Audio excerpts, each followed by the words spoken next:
You will have to become someone you've never been before.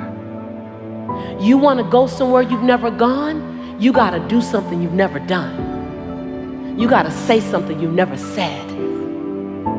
You got to go to a place in you that you've never even been. You get to redesign. You are your Michelangelo.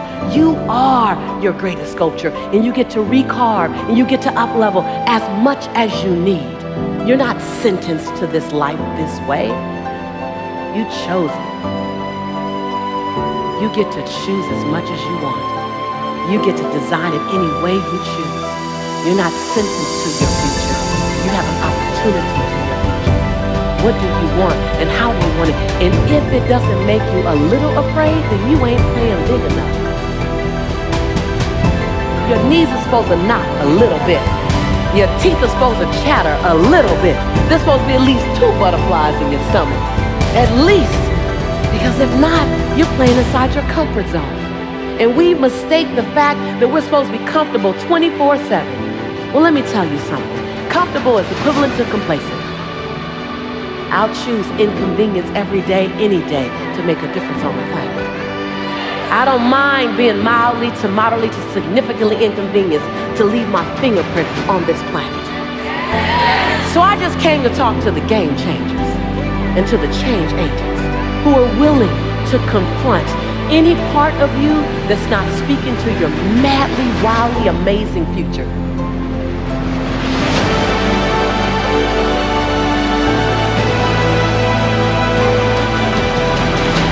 I stand here in my greatness. I own my light. I own my brilliance. I am bold. I am courageous. I'm perfect in my imperfection. This is my time. This is my time. I'm bright enough. I'm old enough. I'm young enough. I'm experienced enough. I'm wise enough.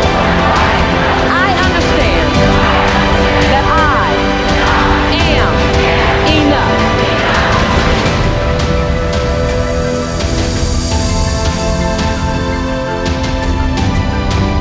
Breathe. Own it.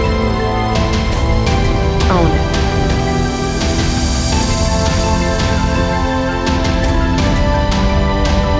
Ask yourself, what's my dream? What's my dream? I came to challenge you to play in the biggest field you've ever played in. I came for you to challenge the fear that might be inside of you and to redesign and reprogram it. You look at it long enough, you be with it intimately enough, and it has to dissipate. You are the designer of your destiny. You are the author of your autobiography. You write the story of your life. No one can write your financial story. No one can write your spiritual story. No one can write your emotional story but you. The pen has always been in your hand. The pen has always been in your hand. I say write a story that's going to be damn good to read. And ask yourself, what's my dream? What are you willing to do that you've never done before? What are you willing to say that you've never said before? Are you willing? Are you willing to do that thing you've never done before? Are you willing to stand at the edge of your own greatness? Are you willing to look at your fears? Are you willing to recognize that you can be afraid? Are you willing to look at the fact that there is always healing to come? There's always growth to come. There's no arrival. Are you willing? And then in the space of that, are you still willing to lean to the edge? Feel the breeze of possibility, not knowing if you will fly or fall. Are you willing? Are you willing to not quite know what's there, but that something is there is greater than you? Are you willing to say, my life has to make a huge difference? You've heard me say this before, that there's a birthday and a transition day, and in between that is all the opportunity in the world. That's that dash that says, are you willing to disrupt my life? You're not put here to leave my life calm. You're here to be a disruption for my life. You're here to cause me to want to be someone I've never been, do something I've never done because you crossed my path. Are you willing to show me that way?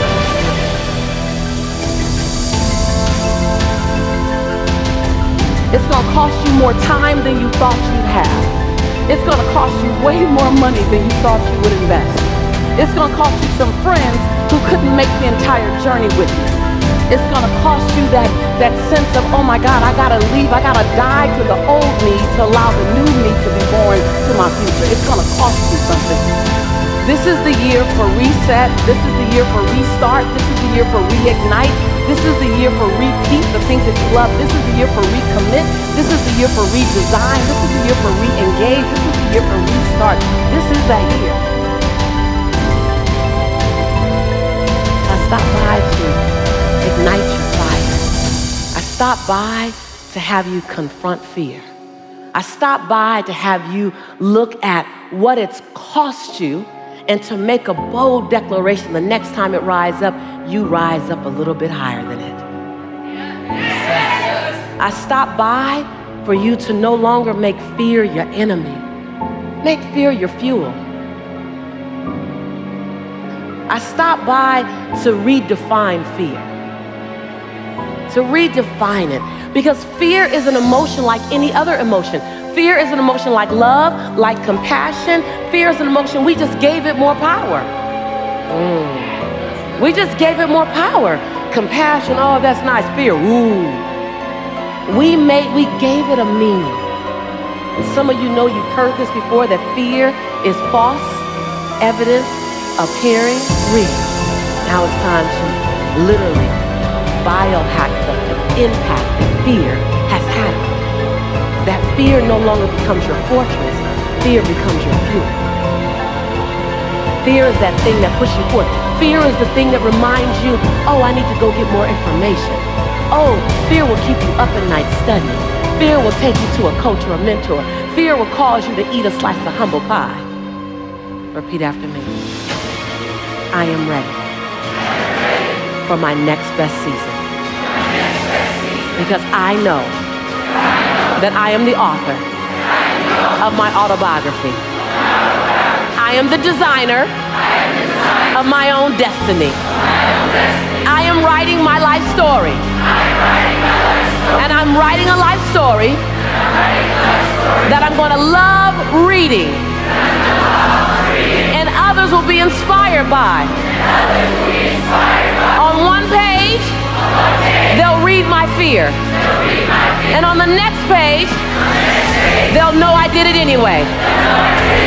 I commit to hold fear in one hand and passion in the other, and leap and leap and leap every time.